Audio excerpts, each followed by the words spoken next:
Hello, everyone. Before we dive into today's episode, I wanted to remind you that my book, Drummers on Drumming, is available now on Amazon as both a paperback and an ebook. Based on the Big Fat Five segment of this podcast, where I sit down with my favorite drummers to discuss the 5 records and stories that shaped their approach to the instrument, this book is packed with insights from the drummers who redefined how we think about the modern drum set. You can grab your copy now by checking the link in this episode's show notes or simply searching Drummers on Drumming on Amazon. So thank you for all the support, and now let's get into the show.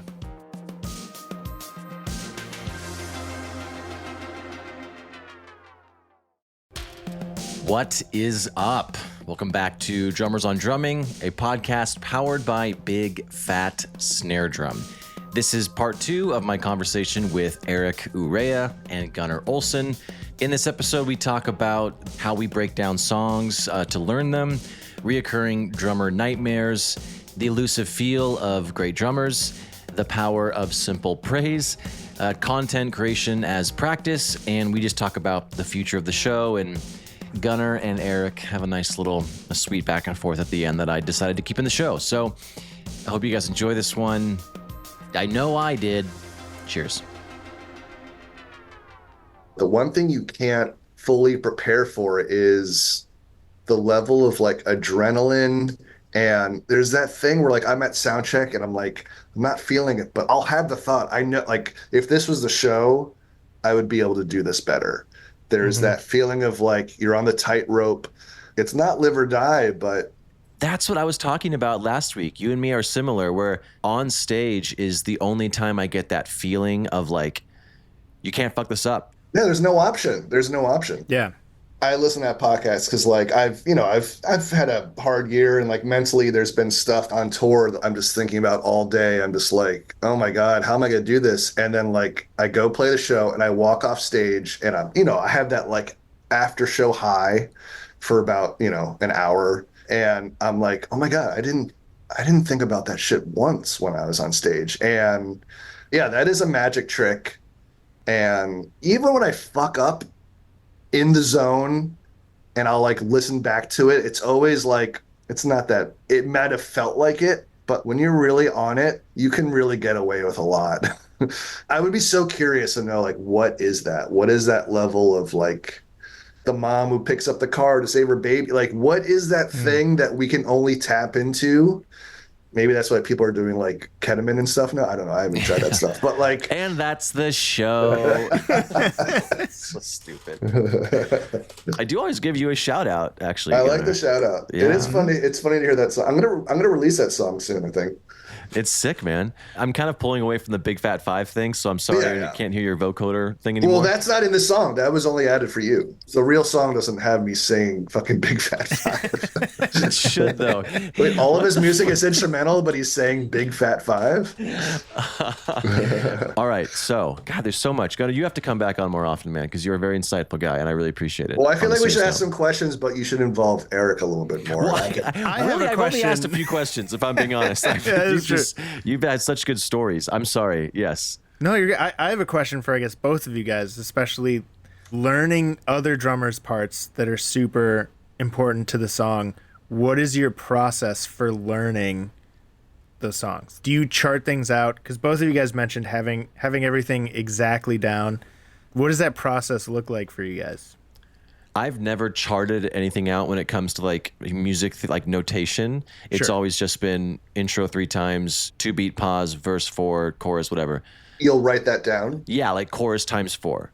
I have to learn it by ear. It's just the way I'm built. I have a good memory for music, and I have a pretty good like intuition. I mean, working with a band like Puscifer is amazing because I have no idea where the fuck those songs are going to go. That was a challenge when I first started playing with them, but I should look up the play counts and stuff. I listen to stuff a lot, but also like, I don't know. I think I just have a good, I look at it kind of like a road. I couldn't like draw you a map necessarily, but like, I know when I get to the first stop sign, I take a right, and I know when I get to that stop sign, I'm going to like see this red house, and like, that's the drum fill. Interesting. And at the next corner, there's like that dilapidated factory, and that's like the breakdown. I don't know. It's just, I learn it in a way that I have to hear the whole thing for it to make sense. Something I've gone into more in the last few years, maybe it's just getting older. I'll put something into Ableton and I'll loop stuff maybe like 16 bars at a time or a section at a time. So when I'm learning like a very like the Imperfect Circle stuff, which is like, it's playable, but there are a lot of like, you can tell a lot of that stuff was like them throwing stuff at the wall and keeping stuff. And that's what's so fun about it. So I was finding with that stuff, I would just play the verse over and over and just learn it so I could just play that part over and over. Then I would move on and I would try to go back to the song and play maybe like 3 chunks at a time, then play 4 chunks. If I'm dividing the song into chunks, like just kind of learn one, learn another, go back, learn 1 and 2, 1, 2, 3, and just go over and over. And like as you're playing with it, you can hear when you get off from it. And then like at a certain point, you're like, oh, I'm not hearing any discrepancy between the parts of when I'm playing. And then maybe you've learned it at that point. But I definitely try to listen if I have the time. I want to listen to a song like 10 times before I'm even like thinking about the drums. Just like learn the song, have it seep in. Because like my favorite music, I don't necessarily know all the drum parts to. I could like sit down and play them. Like that last Turnstile record, that was one of my favorite records for the last few years. I listened to it over and over. And then like a few months ago when I was getting ready for tour, I was like, I'm going to play along to that record. I never tried playing. And like, I kind of knew the parts, but I was like, I've listened to this record so many times. It's kind of funny that I don't know it exactly. But then I'll hear like a Metallica record from like the 90s that when I was a kid and I was a sponge and I can still air drum the fills from it. It just, I've said this to other drummer friends of mine. I feel like the more you know about, say, the drums, you start to, when you're a kid, you're taking everything in at face value. And now there's this filter that everything has to go through. So the second I hear a song, I'm making assumptions rather than letting my ears just hear it. Wow. So when I'm hearing a song, I'm like, oh yeah, it's kind of like, it's like a standard punk beat. And it's like, oh, it's like a busy fill or kind of a broken up fill. But I'm not like hearing the exact fill until I really like go under the hood with it. And I feel like that's great in the sense where like, if I need to learn a bunch of songs for a gig, I can process it really quick. But if I need to play something verbatim, that's getting harder as I get older because more has to go through the filter and I have to take back like my assumptions, what's happening, and take in what's happening. So I find like my brain kind of fighting with itself when I learn very specific drum parts the older I get, if that makes sense. Totally. Oh, that's fascinating about assumptions versus reality. That's such a great way to put it. Yeah. Those were 2 little nuggets that if people are listening, write that down to listen to. What was that? I thought that was real. I was like, wait, were you saving these till the end of the show? What is happening? Gunnar made 2 points. Release the balloons. Listener, there's virtual balloons coming off of Ben right now. What were your 2 stupid points? Okay. First point is to loop the section you're trying to learn. I actually never do that. I try and and I'll go on Spotify and like scrub back, but just literally loop the verse continuously. I mean, I do both. I mean, like I don't, it depends on the situation. Like a big gig where like that's all I'm focused on. I'll take the time to get the stems and put them into Ableton. Yeah. Just saying that. All your bosses are like, you're fired now. You fucking reckless piece of shit.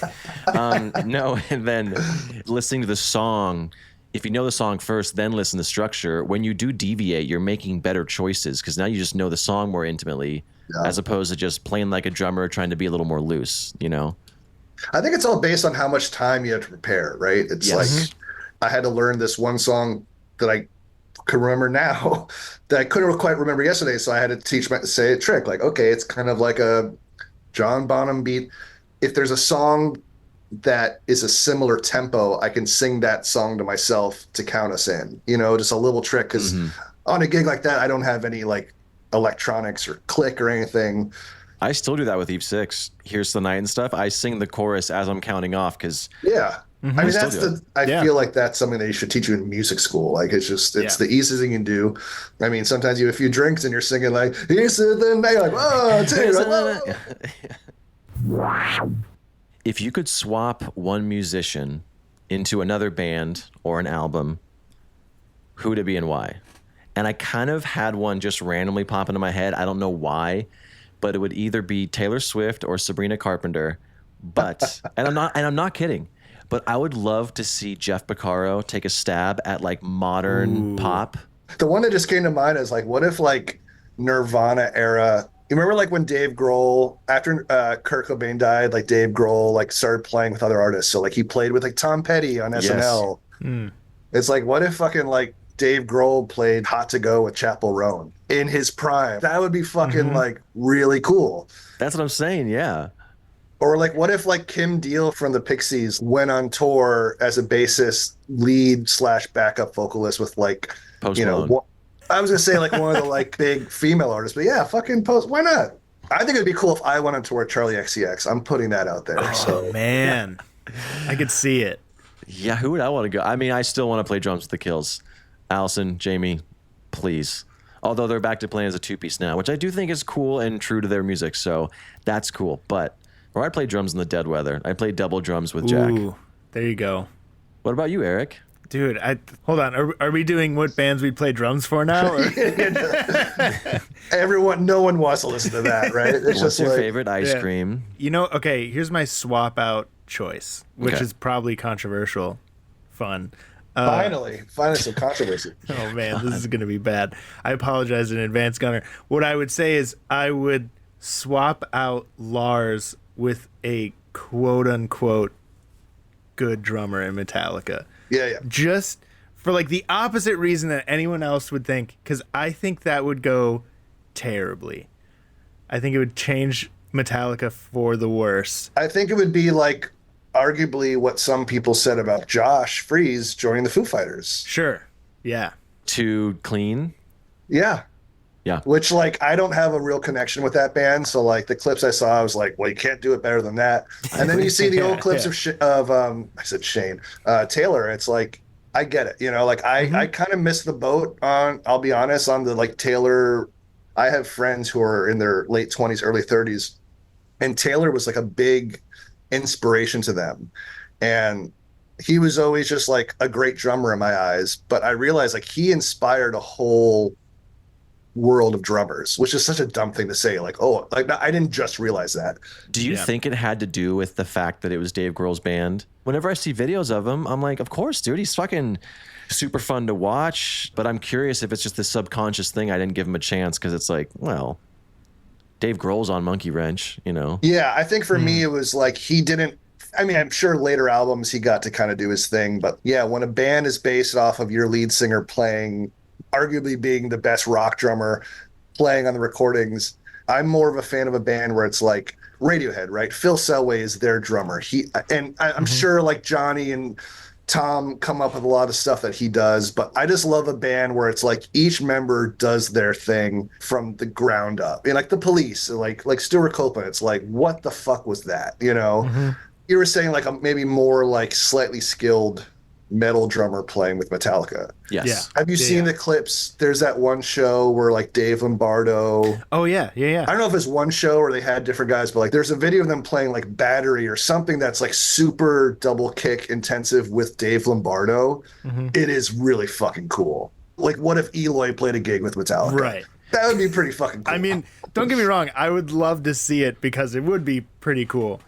But it would be interesting to see how much it turns into not Metallica anymore at a certain point, you know? Well, do you guys, maybe this is morbid to talk about, but let's just say Lars no longer decides to tour or is unable to. Do you think Metallica is a kind of band that would continue on with a different drummer, or do you think they would call it quits? That's a great question. That's a really tough question. I don't think they would. He's the band. I mean, James is the band, but they're the band. I think there's certain bands it's like, yeah, you can't imagine them going on without, but also like if that's what they wanted to do, that's like their passion, right? Like if they wanted to do that, like they should be allowed to do whatever the fuck they want. So I can't believe they're still fucking playing at the level they're playing. You know, like I got to go in the snake pit last summer at a festival, and I was like, I could hear Lars's drums like before the PA, it was mental. And the fact that he's playing, like, think about the band you're in when you were 22, right? Like, imagine playing drum parts that you wrote when you were 22 and you had all the fucking energy and facilities, and then be playing them in your mid 60s. Like, I think it's fucking awesome that they're still like at like the top of their game. Like, they still sound pretty fucking good. People Sound awesome. will always hate on Lars, but like, try to play like Sad But True, or like one of those like swampier, like, he has a fucking pocket. He's got a fucking feel. And if I don't know, it would be pretty different without him, for sure. Yeah, what I always say is the sloppiness is what makes Metallica Metallica. Like, it's what makes them heavy. If you want to hear something like clean and precise, that's There's like what a million Animals other as metal leaders are bands for. for you. Yeah, Yeah, exactly. yeah. Yeah. Well, I heard him on a podcast. I think it was like the Conan O'Brien podcast, and he talked about like how much he's changed his diet and how hard he works to be able to like play 3-hour shows at his age, and like what he eats and how little he drinks. And I think about that a lot when I'm just like on tour, like treating my body not like a temple, and just like having fun. And like, okay, at a certain point, like, when do I make the choice to stay at the top of my game and change my diet, or as I'm here smoking a cigarette. It's a light. I really respect people that prioritize that over, vices, but I'm not quite there yet, but I respect it so much. This episode is brought to you by Big Fat Snare Drum, specifically the Big Fat Snare Drum Bargain Bin. We're talking brand new heads that aren't scratched or dented. We just have too many, so get them for cheap. We've also dropped some new full coverage textile cloth designs, and our Pick 3 bundles are now live.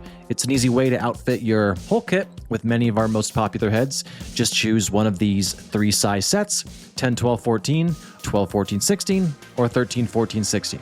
Go check out all of that at bigfatsnaredrum.com. What is a fear you've carried through your drumming life? I definitely have a reoccurring nightmare where I walk on stage and my drum kit has not been assembled. Ooh. I don't know if that really answers the question, but like, I have my favorite one is I'm in Green Day now and we're playing MSG. We walk on stage, like, it's like all the stands are just like on the ground, it's all the like all the shells are there, and the band looking back like, dude, you didn't set your kit up. And I'm like, let's stall, just start the song. And I'm like putting the kit together, like putting the cymbals on. And so that's a fear. Let's dig into that. So it's dude, I'm not even joking. I had this nightmare recently. It's I mean, that's the equivalent of our teeth falling out, I think, right? Yeah, for drummers. Yeah, right. Yeah. I mean, the worst one I've had, which wasn't a fear until it happened, was on tour with Big Data. It took 5 songs to get the click to work. Was this on the tour with us? No, I think it was one tour before, but it was like literally like we're playing the first song, and all the songs have enough rhythmic information that I didn't realize it till like the bridge. We started with this like Oliver remix of Dangerous, the single, and it like has this like pump and kick, and it took a while to realize, like, is my click low? And then like, oh, it's not there. And then like second song, like, it's not there. And we somehow got through like 4 songs that were all pretty, like, had a lot of rhythmic tracks and stuff, and I was like kind of faking it. And I knew the 5th song was basically like a ballad. And I literally was screaming to Mike, like, I need fucking I was going to say, now I know why you were triggered before. People were looking at me like, am I fucking up? Like, am I drunk? Like, what's going on? I'm like, I can only control what I can control. I can play the fuck out of these drums, but if we're going to play a show built on a grid, I need the click track. And it's happened a few times since where like something crashes and it goes out, and usually you hopefully have a redundancy computer and it kicks back in, but that sucks.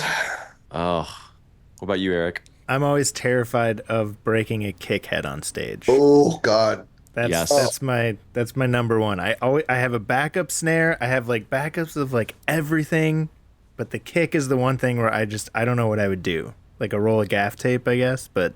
How often do you, because you play the same drum set a lot, and maybe I'll ask Gunnar this too, but how often do you change your kick head? Almost never, which is probably why I have that fear.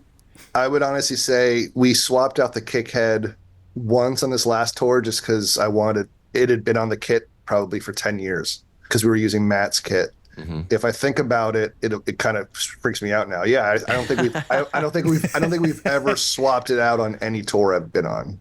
Yeah, it's terrifying. Fuck. Mine's weird. It's only been, I've had this fear for like maybe 5 years, but it was with fitness, and we were playing 2 shows in a row at the Fonda in LA with the Sounds.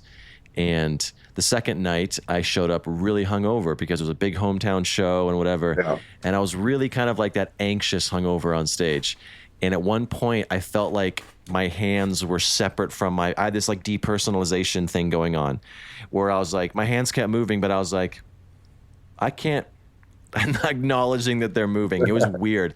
And you're just watching yourself play. Yeah, exactly. Yeah, it wasn't like a numb thing. It was just like I felt like I was watching my body playing, and it freaked me out so much. And obviously, I snapped out of it within a second because, again, on live, I can be like whatever. But I always had this weird. That is my biggest fear on stage. It's just that my arms just not wanting to go to the ride when I want them to, and they just stay there. It's fucking weird. Anyways, that's the show. So. Well, I've had those moments where like I feel like I'm in it and I'm just watching myself do it, mm-hmm. and there's like it's like a flow state thing, right? Mm-hmm. But I've had those moments where I'm doing that and I'm stepping back and I'm like, oh my god, what am I doing? And that's when I'll fuck up. Yeah, sure. It's like you'll have a moment. I'm like, I'm doing this thing with 4 of my limbs. Like, how is this even possible? Have I done this before? Yeah, for me, it's just like if I'm doing like 16th note stuff, I'm like, my right hand's just going to stop eventually. Like, I can't, like, I want it to keep going, but it's not going to. My big fear, though, if we're being honest, is that I don't feel good. That I get the job done, but that, you listen to the Gads, the Picaros, the Jim Gordons, and you're just like, they have something, not that I never feel good, but that like they have that unattainable thing. I have this fear that I don't necessarily believe, but that I'll never be able to feel as good as them. Dude, that's so real. But also, like, we don't know how Steve Gadd feels about his performance, I hope Steve Gadd hates himself. Because then I would feel a little better for 10 minutes. That is a really good one. I had that moment the other day. A video of Keith Carlock playing a shuffle came up. I know the one. Yeah, where it's like to the left. He's like in like a warehouse almost. Yeah. Exactly. And I sat down and I played a shuffle and I was like, no. What is like, wow, I'm flamming all. Like, I just had this moment of realization where I was like, wait a sec, do I suck? Like, I mean, I think that every day. But you do not, man. Like I said, me and Chris were actually just talking about you, how you went and saw him at Winnetka Festival. Yeah. Mm-hmm. And so you got brought up, dude. I mean, you literally have gotten so much better in the last like 4, like to see you get to where you are, man, it's incredible. Well, I mean, seriously, it means a ton.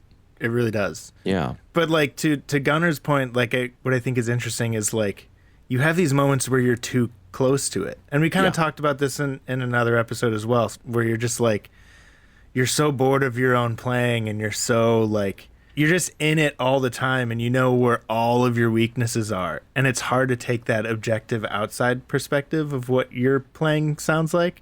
You're just like so in it and so hypercritical that you do genuinely start to realize, wow, is my feel like not good, Yeah. So it's totally a valid thing to panic about. I agree with you, Eric. I am in that same mindset. But Gunnar, I'm curious because you have been validated by some of the most revered, I mean, people revere Bruce Springsteen's rhythm taste for different reasons that they would revere, Maynard's. And so it's like you've worked with some of the people where groove and feel is so important to them.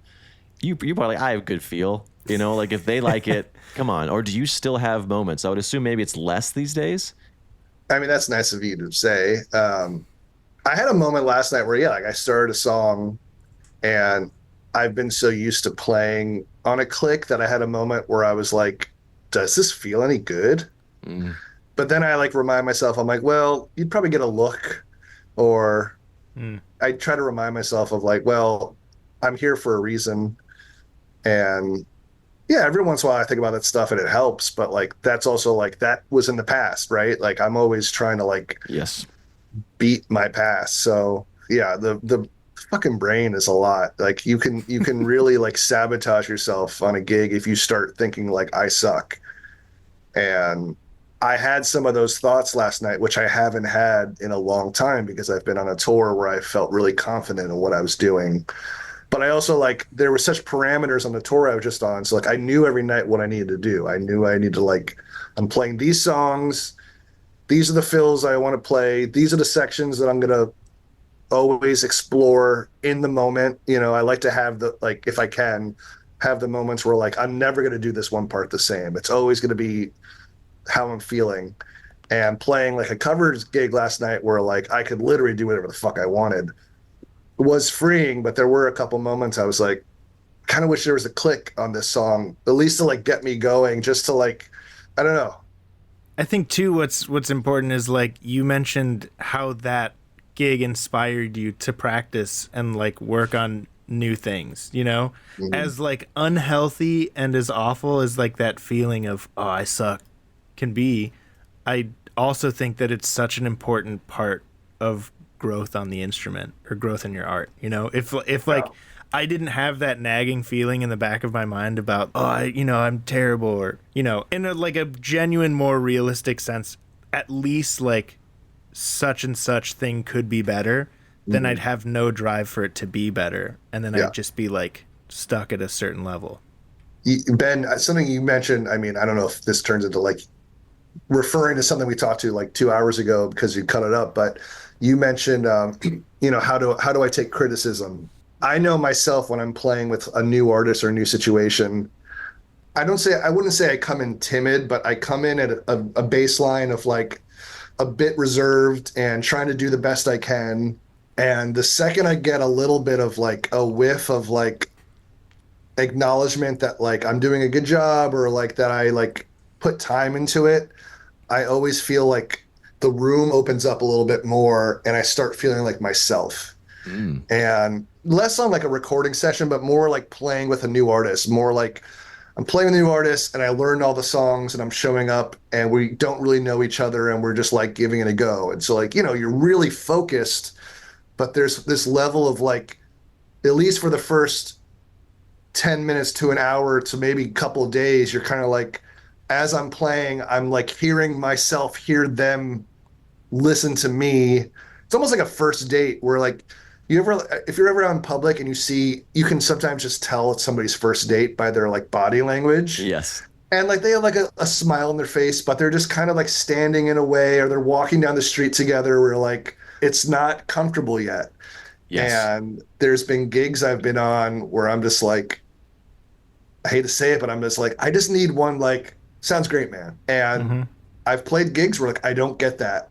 And it ends up being a harder situation. And I play with this one artist who I won't name, but it's only 2 shows, and the shows kind of didn't go great.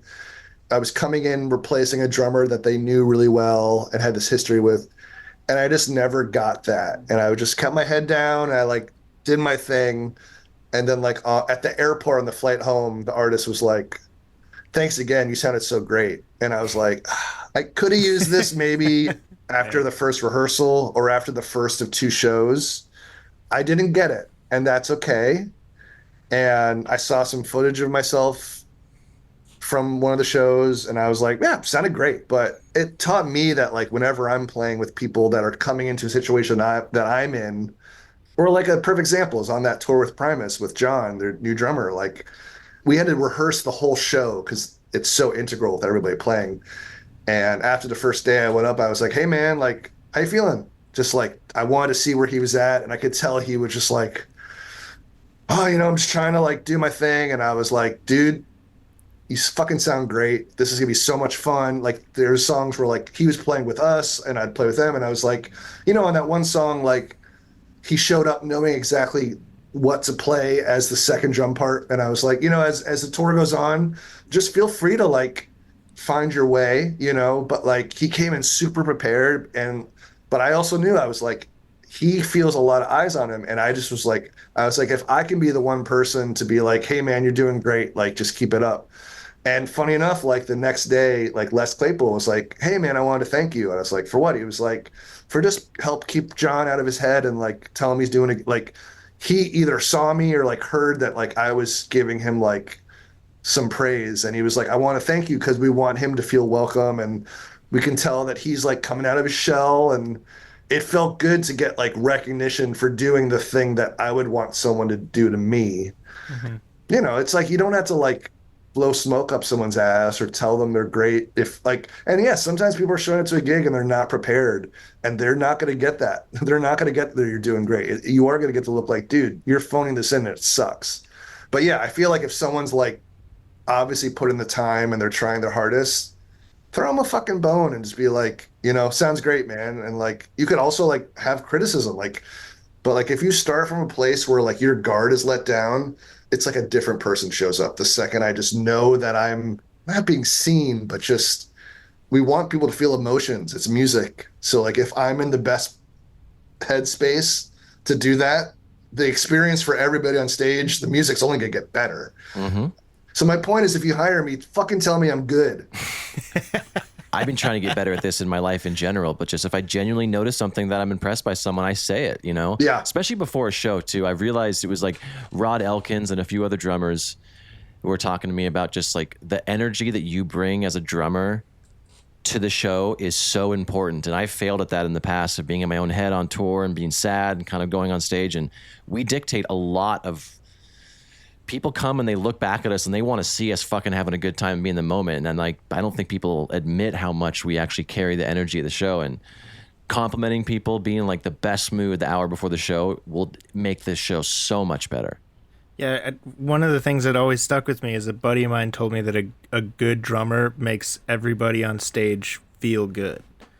And I think getting that validation that like everyone on stage is having a good time totally just lets the shoulders drop and you can just really unleash and just kind of it's like opening up that cycle of I am feeding you this energy and then you're sending it back and then I can send it, and it just kind of opens it up a little bit more when people are open about like, hey, I'm having a good time. Are you having a good time? Like, you know. You know that Arnold Schwarzenegger video where he's talking about like coming on stage because he's like pumping to get the pump in his video? Have you seen that? No. It's from his Pumping Iron documentary from like the 70s. And he just talks about how like when you get the pump, which is like that thrust of just like all your muscles just kind of like flex, it's like coming on stage. And he's like, I feel like I'm coming in front of 10,000 people. I want to splice in some of that audio of you talking about just like energy on stage. And you know what? We all got stories. Well, I think we could probably get 2 episodes out of that. Yeah, Gunnar, you should come on more often, man. I think I'm going to start doubling down on the drum panel. It's so much more fun. I would like to see the hearing songs backwards. When you guys talked about, oh yeah, hear how this song comes in on like the where the one is. Yeah, where the one is. Yeah. Well, I mean, but that's the drum panel can do that shit, dude. I've thought about having recurring segments of, you know, like every week. It's almost like if it was just the 3 of us, like segments, and like I want to have like it actually be a little more of a formatted thing. And could be fun. But Gunnar's always so good about having pictures available, you know, and like you give me the links and stuff. You could also do something like you could go into your archives of like that episode or other stuff, find some like clips and like have us like kind of talk about the clips in real time. Oh, yeah. Utilize stuff we've already done. I mean, we could do new stuff too, but like integrating different versions of the show. Yeah. So it like has a whole like, so like at some point if you step back and look at the evolution of the show, it all like can connect. We should get Lizzie on here too. That would actually be great. Always have one non-drummer who like just doesn't know what the fuck we're talking about. Drummers on drumming and Lizzie. Lizzie, by the way, is a mutual friend, played with Gunnar and Big Data. She's like just a fucking hoot. But yeah, that was, like I said, that was sick. There's so many questions that I just didn't get to, but yeah, great to meet you. Big fan of your playing. Yeah, man, I was watching a bunch of your videos today. I wanted to Oh, get caught jeez. up on you. So yeah, man, Now I'm sounds great. terrified. No. Sounds great. No, you sound fucking great. No, thank No, you. I Yeah. was impressed. I was impressed because like I feel like I used to post a lot more to Instagram and find like ways to do it. And then I kind of just it sucked. It was like one of my favorite things to do, and I got really Mm, beat down by like the algorithm and just like Instagram sure. just kept changing. And like I was going through your stuff and I was like, oh, I feel like if I kept doing a version of that, I'd want to do what you're doing, where it's just like every video is you, but it's fun combinations of like a gig or like a lesson or this is me playing for the first like it was inspiring because I was like, I want to get back into that because it what I like about that world is that I love to have deadlines. I love to have a goal. Hmm. There was a time period where I was like, I was actively thinking of like, what do I want to like my next video to be? And it would force me to like work on something like, oh, like here's this independence thing I was doing. Like I've never done like lessons or anything, but like occasionally Yeah, I would do like a lesson-ish thing or yeah, so I was inspired watching your stuff today. I was like, oh man, like I want to get back into it would be more for me because then like when you're putting your effort into that stuff, the hack is that you're actually like working on your craft, right? totally. I think for Totally. years I was like, what's a cool thing I could post to get a lot of likes and follows? And I'm realizing if I like I thought about like starting like a Patreon where even like I'd make like $20 a month, whatever. It would be a cool outlet for like, oh, I just got this new pedal in the mail and I'm gonna like I'm gonna play for an hour and talk about how I'm like fucking with it for the first time. Even if like two people sign up, it would be like a good excuse to like be in my studio and like work on something for like an hour. I find the hardest thing is just going to the studio and being like, what do I do? I don't have a project I'm recording for. Like, I should probably like practice because I wasn't feeling too good at my last show. Like, I Hmm. don't know, maybe if I can find a fun way to do it and film it, it'll be more like, it'll get my brain going more rather than just like mindlessly playing to a click. So keep up the good work. Well, thank you. That seriously means a ton. Really does. Are you still recording, Eric? Yeah, I am. Do you guys mind if I put that in the episode? I think that was really cool. Yeah. That was really genuine. Oh. I film those shows to critique myself, and then I post the footage when I sound good. That's probably and- why you sound so good. And I guess I want to go back to what I said earlier, that you've gotten so much better. Your starting point was insane. I've always admired your playing. But I'm saying just like because you're so prolific with that, I think that's maybe for people listening, that's a good example of you've probably just done this exponential thing because you hear yourself objectively. This is what I sound like so much. Same with you, Gunnar. Sure. You know, I don't do that enough. I do listen to myself back when I'm trying to learn songs, but just playing, you know, I'm sure there's tendencies that I don't know I have, which going back to Nate Morton, my drum teacher, seeing my last Eve 6 show. Did you talk about it? What he said? No, not yet. So he came to the show, and I will say that if there's one show to see me play drums and actually assess me, that's like my wheelhouse, you know? But he was nice afterwards, and he had to leave because he has his daughter, and it was late. But he's like, you know, let's talk at the next lesson. And I'm just like, dude, tear me apart in the way that Nate would, because he's a freaking sweetheart. But I'm really excited to have that because I don't record myself enough.